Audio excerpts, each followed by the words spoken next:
నమస్తే. నేను మీ Ashok Kumar. Welcome to our channel. భారతదేశంలో ఉన్నటువంటి పరిస్థితి ఈరోజు ధరల విషయంలో గనక చూస్తే అత్యంత బాధాకరంగా ఉన్నది. ఎందుకంటే అటు ఇరాన్‌కి, ఇజ్రాయెల్‌కి మధ్య జరుగుతున్నటువంటి ఆ యుద్ధంలో అమెరికా ఉన్నపళంగా దూరి వాళ్ళు వీళ్ళపైన బాంబులేయడాలు, అత్త మీద కోపం దుత్త మీద చూపించినట్టు అమెరికా వాళ్ళ స్థావరాలు ఏవైతే ఉన్నాయో అటు కువైట్ కావచ్చు, ఒమన్ కావచ్చు, ఖతర్ కావచ్చు, బహ్రెయిన్ కావచ్చు, సౌదీ అరేబియా కావచ్చు, దుబాయ్ కావచ్చు, ఈ మొత్తం ఈ దేశాల్లో ఉన్నటువంటి అమెరికా స్థావరాల పైన వీళ్ళు కూడా డ్రోన్లు వేయడం మొదలుపెట్టేశారు. డ్రోన్ బాంబ్స్ వేయడం మొదలుపెట్టారు ఇరాన్ వాళ్ళు. ఆ పరిస్థితి కాస్త నెమ్మదిగా ఎంతవరకు వచ్చిందంటే హర్ముజ్ కెనాల్ వరకు వచ్చింది. ఆ హర్ముజ్ కెనాల్ ద్వారా ప్రపంచంలోని 20% ఎక్స్‌పోర్ట్స్ కేవలం ఆ కెనాల్ ద్వారా జరుగుతూనే ఉంటాయి. మరి ముఖ్యంగా పెట్రోలు, గ్యాస్ ఇయన్నీ గనక చూస్తే. అయితే అక్కడనో యుద్ధం జరుగుతా ఉంటే మన భారతదేశంలో ఉన్నటువంటి రైతులకు విపత్కర పరిస్థితులు, బాధాకరమైన పరిస్థితులు అంటూ వచ్చాయి. ఎట్టో ఒక 3 ఎగ్జాంపుల్స్ చెప్తాను. ఏ విధంగా అంటే ప్రస్తుతం మన ఆంధ్ర రాష్ట్రంలోని నన్నయ్య విశ్వవిద్యాలయం పరిస్థితి కనుక చూస్తే అక్కడ 500 మంది పిల్లలు చదువుకున్నారు. అక్కడ హాస్టల్‌లో చదువుతున్నారు. నిన్న మొన్న ఏమైతుందంటే కట్టెల పొయ్యిలో భోజనం తయారు చేస్తున్నారు. కట్టెల పొయ్యితో భోజనం తయారు చేస్తున్నారు. అప్పటిదాకా ఒక 3, 4 రోజుల క్రితం వరకు కూడా గ్యాసుల ద్వారా భోజనం వసతి కల్పించేవాళ్ళనమాట.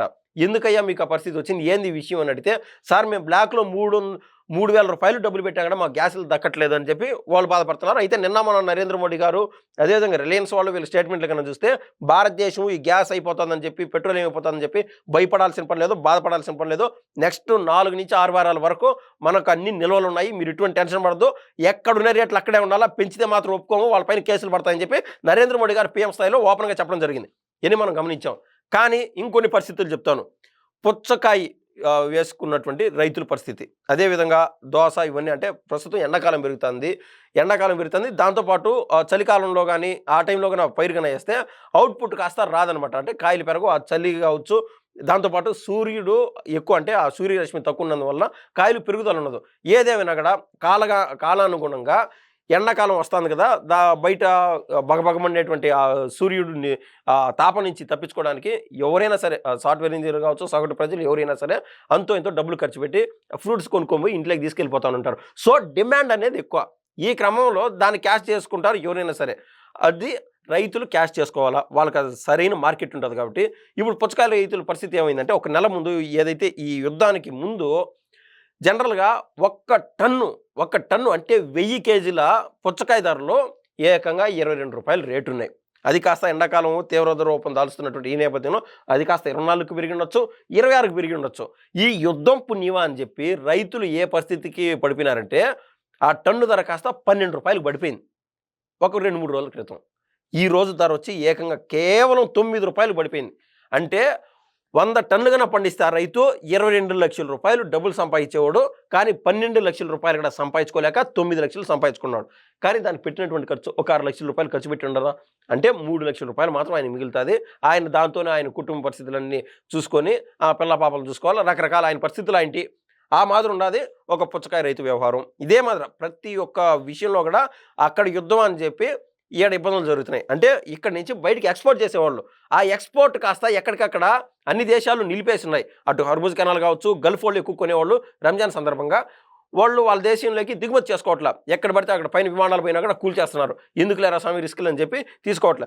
సో, విదేశాలకు వెళ్ళాల్సినటువంటి ఈ ఫ్రూట్స్ ఎక్కడికక్కడ ఆగిపోయినాయి. ఇంక మన దేశంలో కొనేవాళ్ళు సగటు ప్రజలు కొనకుండా ఎక్కడోళ్ళు అక్కడ ఉన్నారంటే కొనేది లైట్‌గా కొంటున్నారు. సో, సప్లై అనేది ఎక్కువ ఉన్నది. డిమాండ్ అనేది అరుదుగా ఉన్నది. తక్కువైపోయింది. సో, రైతుల పైన ఆ ఎఫెక్ట్ పడిపోయింది. అదేవిధంగా గ్యాస్ సిలిండర్ వ్యవహారం కూడా నేను చెప్పాను. జనరల్‌గా ఏదైతే ఇది నన్నయ్య నన్నయ్య విశ్వవిద్యాలయంలో గనక చూస్తే 500 మంది స్టూడెంట్స్‌కి రూ. 3,000 పెట్టా కూడా గ్యాస్ దక్కట్లేదు. బయట గన బ్లాక్‌లో కొనాలంటే ఒక చిన్న గ్యాస్ కొనాలన్నా కూడా రూ. 300 పైన ఉండాది. అది కాస్త ఈరోజు రేట్ ఎంతంటే రూ. 450. జనరల్‌గా కరోనా సమయం అప్పుడు గనక గమనిస్తే భారతీయుల యొక్క మనస్తత్వం వాళ్ళ సైకాలజీ ఎట్టుంటదంటే చికెన్ గన తింటే వాళ్ళ బాడీలో పోషకాలు పెరుగుతాయి. కరోనా నుంచి వాళ్ళ బాడీ అంటే తట్టుకోగలుగుతాదని చెప్పినారు. తిరిగి చూసే లోపు నాయన ఒక కేజీ చికెను రూ. 400 పైన దాటింది ఆ కాలంలో. అంత విపత్కరమైనటువంటి కరోనా కాలంలో గూడా. ఇంకా ఇప్పుడు జనరల్‌గా ఒక కొబ్బరి రైతుల విషయానికి గాని వస్తే, కొబ్బరి రైతులు ఒక కొద్ది రోజుల ముందు వచ్చినటువంటి ఏదైతే శివరాత్రి ఉన్నదో, ఆ సందర్భంగా రీటైలర్ల గురించి చెప్పట్లేదు, రైతుల గురించి చెప్తున్నాను. రూ. 18, రూ. 19 వాళ్ళు అమ్ముకున్నారనమాట ఒక్కొక్క కాయని. అయితే ఇది కాస్త మార్కెట్‌లో చూస్తే ఏ రూ. 30, రూ. 40, రూ. 50 అమ్ముకుంటా ఉంటారు రీటైలర్లు. ఇప్పుడు రూ. 18, 19 ఈ రైతులు అమ్ముకుంటా ఉన్నప్పుడు తీరా ఈ యుద్ధం వచ్చింది. యుద్ధం రాకముందే ఏం చేసినారంటే ఓడల్లోకి ఎక్స్‌పోర్ట్ చేసినారు. ఓడల్లో పెట్టినారు ఈ సరుకంతా. ఏమైంది? అక్కడ యుద్ధం ఉన్నటువంటి ఆ నేపథ్యంలో ఈ ఓడలు ఎక్కడేసిన గొంగలే అక్కడే అన్న చందన ఎక్కడికక్కడ ఆగిపోయినాయి. సో, ఏం చేయాలంటే గుడ్డి కంటే మెల్లబెట్టరు అని చెప్పి ఈళ్ళు కష్టపడినటువంటి ఆ సొమ్ముని మళ్ళీ బయటికి తీసి డిమాండ్ తక్కువ.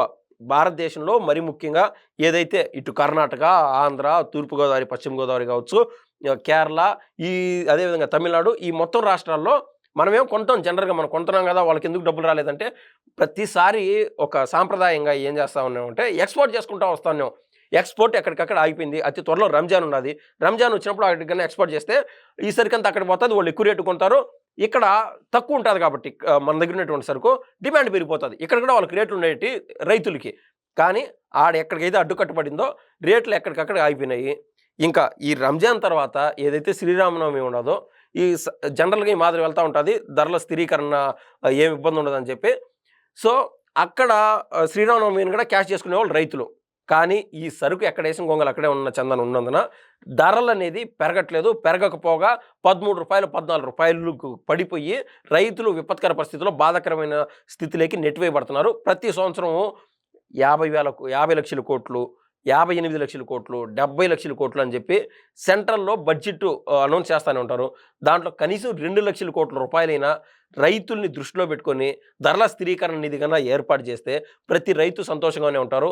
వీళ్ళేం పేకాట ఆడట్లేదు. షేర్ మార్కెట్‌లో ఇన్వెస్ట్‌మెంట్ పెట్టట్లేదు. ఎక్కడ పెట్టట్లేదు. రైతులేం జూదగాళ్ళు కాదు.